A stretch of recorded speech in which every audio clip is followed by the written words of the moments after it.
Good morning, students.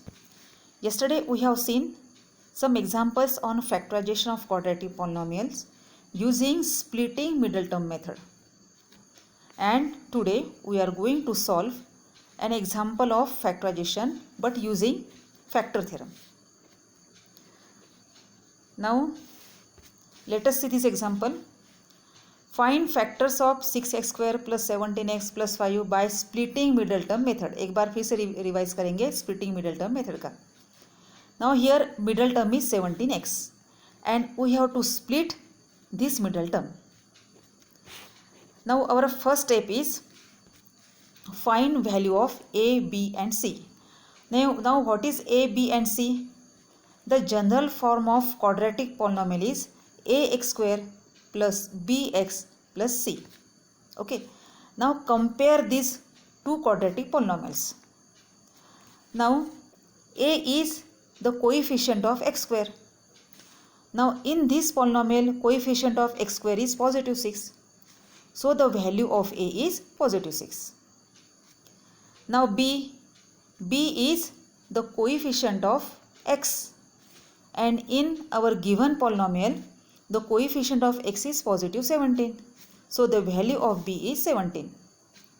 And c is our constant term, and here constant term is 5. Constant term किसे कहते हैं? जहाँ कोई भी वेरिएबल नहीं होता. So the value of a equal to positive 6, b equal to positive 17 and c is equal to 5. Then next step is find the value of a into c. a into c की value निकालनी है. Now a is 6 and b is 5, so their product will be 30. So the value of ac is 30. Next step was find two such numbers whose product is 30 but their sum should be 17. अभी 17 कहाँ से आया? ये the value of B. Okay, तो इसको कैसे solve करते थे हम? तो find all possible factors of this 30. These are all possible factors of 30. So 30 can be written as 1 into 30, 2 into 15, 3 into 10 and 5 into 6. And we have to choose one correct pair from this, one required pair from these 4 pairs. Abhi, our condition is the sum of that numbers should be 17. Okay, so 1 plus 30 is equal to 31. So इसको cancel करेंगे. 2 plus 15 is equal to 17. Okay, and 3 plus 10 is equal to 13 and 5 plus 6 is equal to 11. अभी हमें चाहिए 17. So our correct pair is required pair is 2 and 15. अभी इसका क्या करेंगे 2 and 15 का? Now the middle term is 17x. So split this middle term into 2x and 15x. देखिए their sum is 17x. Okay. Again same method. This is first group, second group, and take common factors from this first group, and common factor is 2x and remaining factors 3x plus 1, and the same bracket will appear here. So take 5 common, factor 5 common from that group. So the 3x plus 1 and 2x plus 5, these are the two factors of our given quadratic polynomial. अभी हम एक काम करेंगे, इसी quadratic polynomial के factors निकालेंगे लेकिन using factor theorem. अब वो factor theorem क्या है? हाँ, थोड़ी अलग है factor theorem method. Now find factors of 6x square plus 17x plus 5 using factor method. अभी इसमें क्या करेंगे? इस फैक्टर मेथड में आपको हमेशा x स्क्वायर का कोएफिशिएंट 1 रखना है. अभी यहाँ तो coefficient of x square is 6 और हमें चाहिए 1, तो क्या करेंगे, तो 6 को कॉमन लेंगे। तो इस तरह से एक्स स्क्वायर प्लस, अभी देखिए 17 में से 17 का 6 ये फैक्टर नहीं है, इसलिए 17 में से 6 कॉमन नहीं निकल सकता। तो हम ऐसे तो लिख सकते हैं 17/6, और 5 का भी सेम 5/6। तो इस तरह से ये हो गई step 6 in bracket x square plus 17/6x plus 5/6। अभी देखिए जो ब्रैकेट के अंदर एक्स स्क्वायर है उसका कोएफिशिएंट 1 है ना। अभी कोई भी क्वाड्रेटिक पॉलिनोमियल जो है, जैसे ax² plus bx plus c, उसके फैक्टर्स हम ऐसे लिखते थे x minus alpha and x minus beta. ये अल्फ़ा है और ये बीटा है। ओके, अब यहाँ पे देखिए ये है क्वाड्रेटिक पॉलिनोमियल, तो उसके फैक्टर होंगे, मैंने यहाँ पे अल्फ़ा बीटा के बदले में a भी यूज़ किया, नो प्रॉब्लम। तो x minus a into X minus B, तो ये पूरे फैक्टर हो गए 6 into X minus A into X minus B. अभी हमारा टारगेट है ए और बी की वैल्यूज़ निकालना। अब ये वैल्यूज़ हम कैसे निकालेंगे, तो ये वैल्यूज़ हम निकालेंगे इस कांस्टेंट टर्म से। अभी देखिए लास्ट एग्जांपल में हमने क्या किया था, ये जो था ना एसी प्रोडक्ट, इससे हम सब कुछ किए थे, लेकिन इस फैक्टर मेथड में हमें हेल्प करने वाला है ये कांस्टेंट टर्म। कांस्टेंट टर्म यानी जहाँ कोई भी वेरिएबल नहीं है, तो यहाँ कांस्टेंट टर्म है 5/6। अब इसका हम क्या करेंगे, अभी देखिए हम 5/6 के ऑल पॉसिबल फैक्टर्स लिखेंगे। जैसे 12 के फैक्टर्स, 30 के फैक्टर्स हमने क्या क्या लिखे थे, 30 can be written as 1 into 30, then 2 into 15 and so on. Okay, लेकिन हम यहाँ अभी इस कांस्टेंट टर्म के जो फैक्टर निकालेंगे वो निकालेंगे प्राइम फैक्टर्स।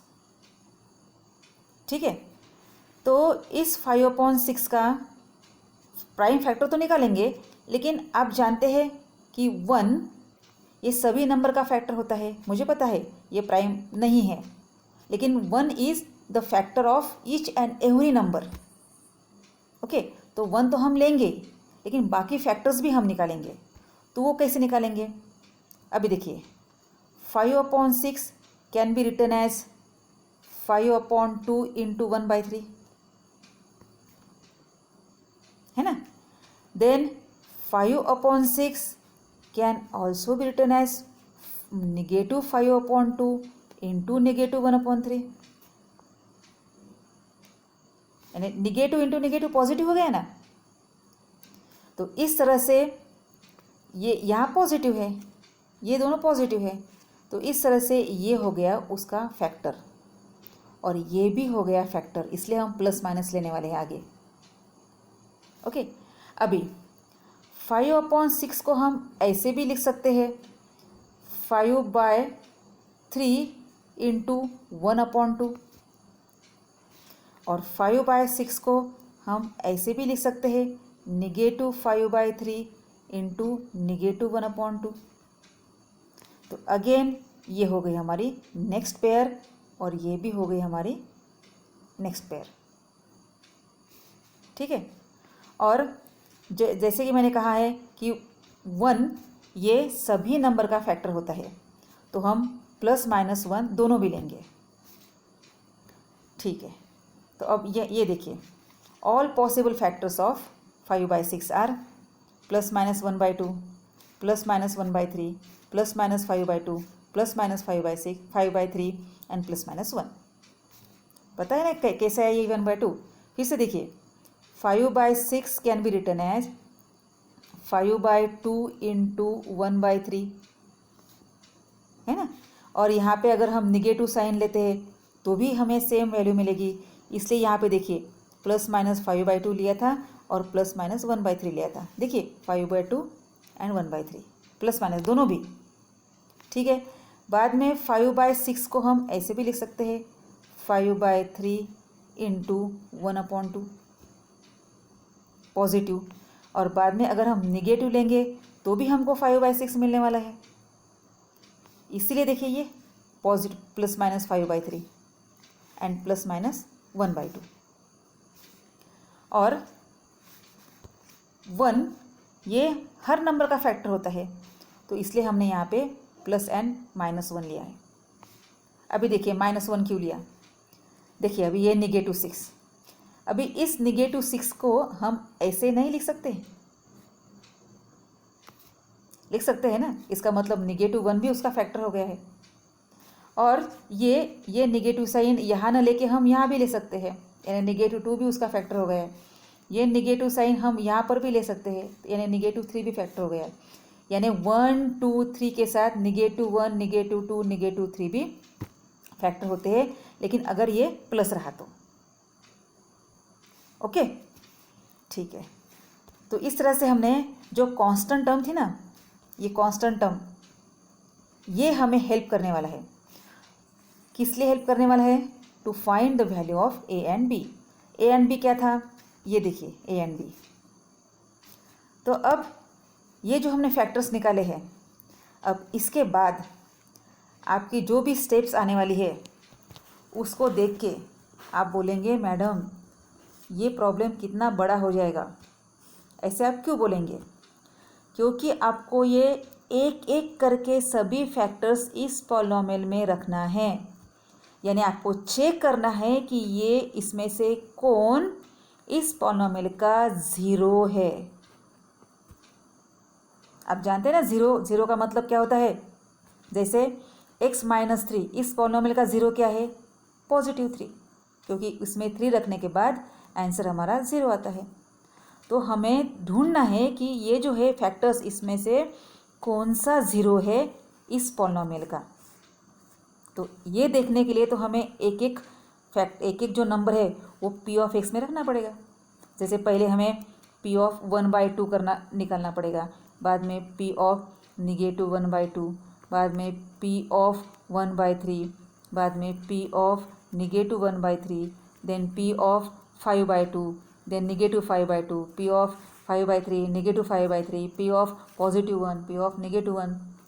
इससे इसकी वैल्यू निकालेंगे, और जहाँ वैल्यू ज़ीरो आती है उस कंडीशन में ये उसका ज़ीरो हो जाएगा, और बाद में हम फैक्टर निकालेंगे। आप जानते हैं ना ज़ीरो से फैक्टर निकलता है कि अगर अल्फ़ा ये ज़ीरो है तो x - अल्फ़ा ये फैक्टर हो जाता है, अगर बीटा ये ज़ीरो है तो x - बीटा ये फैक्टर हो जाता है। तो सबसे पहले हमें देखना है कि ज़ीरोस कौन है, बाद में हम फैक्टर निकालेंगे। तो अभी बहुत बड़ा काम है अभी ये। तो सबसे पहले हम निकालेंगे p(1/2). तो इसकी जो भी वैल्यू है हमें क्लियर है कि यहाँ कोई भी टर्म नेगेटिव नहीं है, सभी पॉजिटिव टर्म्स है, तो इसका आंसर ज़ीरो नहीं आएगा। तो अब इसकी वैल्यू अगर नहीं निकालते हैं, डायरेक्टली लिखते हैं कि नॉट इक्वल टू ज़ीरो, तो भी चलेगा। तो इसका मतलब 1/2 ये ज़ीरो नहीं है। अगर 1/2 ज़ीरो नहीं है तो x/2 is not a factor of given polynomial. बाद में फिर हम p(-1/2) रखेंगे एंड सो ऑन। तो ये काम आप खुद करेंगे, मैं यहाँ पे सिर्फ -1/3 रखने वाली हूँ, और ये रखने के बाद आंसर ज़ीरो आता ही है। That means -1/3 is the zero of given quadratic polynomial, and that's why x+1/3 is factor. आप जानते हैं ना ज़ीरो अगर नेगेटिव है तो यहाँ पॉजिटिव हो जाता है, तो x+3 हो गया उसका फर्स्ट फैक्टर। अभी सेकंड निकालना है। अभी सेकंड आप निकालते रहिए, क्योंकि मैंने तो निकाल के रखा है। ये देखिए, अगर आप x की वैल्यू -5/2 रखते हैं तो ये पॉलिनोमियल की वैल्यू ज़ीरो आती है। That means -5/2 is its second zero. If -5/2 is zero, then x + 5/2 will be its another factor. तो इस तरह से ये क्वाड्रेटिक पॉलिनोमियल है, आप जानते हैं, और इस क्वाड्रेटिक पॉलिनोमियल को सिर्फ 2 ही फैक्टर रहेंगे and those factors are x plus 1/3 and x plus 5/2। आप इतना भी छोड़ेंगे तो भी चलेगा, लेकिन ये सॉल्व कर सकते हैं हम इसको आगे, तो सॉल्व करते रहना है। सो x प्लस 1/3 डिनोमिनेटर सेम करेंगे तो वो हो जाता है 3x प्लस 1/3, ये आया है। और यहाँ x प्लस 5/2 डिनोमिनेटर सेम करके ये हो जाता है 2x प्लस 5/2, तो ये आया है 2x प्लस 5/2। अभी देखिए ये 3 × 2 6 हो जाता है और वो 6 इस 6 के साथ कैंसिल हो जाता है, तो बाकी रहता है 3x plus 1 and 2x plus 5। तो इस तरह से ये फैक्टर्स बन गए। आपको चेक करना है ये answer 3x plus 1 2x plus 5। ये देखिए 3x प्लस 1 2x प्लस 5। अब बोलिए स्प्लिटिंग मिडल टर्म आपको अब भी अच्छी लग रही है, लेकिन अब तक तो हमें अब ये मेथड अच्छी नहीं लग रही थी, ठीक है ना, क्योंकि इससे भी बुरी मेथड हमने अभी देखा है फैक्टर मेथड। तो जब एग्ज़ाम में आता है कि find factors of 6x² plus 17x plus 5, then you can apply any method. अगर आपको स्प्लिटिंग मिडल टर्म आती है तो वो अप्लाई कर सकते हैं, बट अगर उन्होंने यहाँ मेंशन किया है by using splitting middle term तो आपको वही मेथड यूज़ करनी पड़ेगी।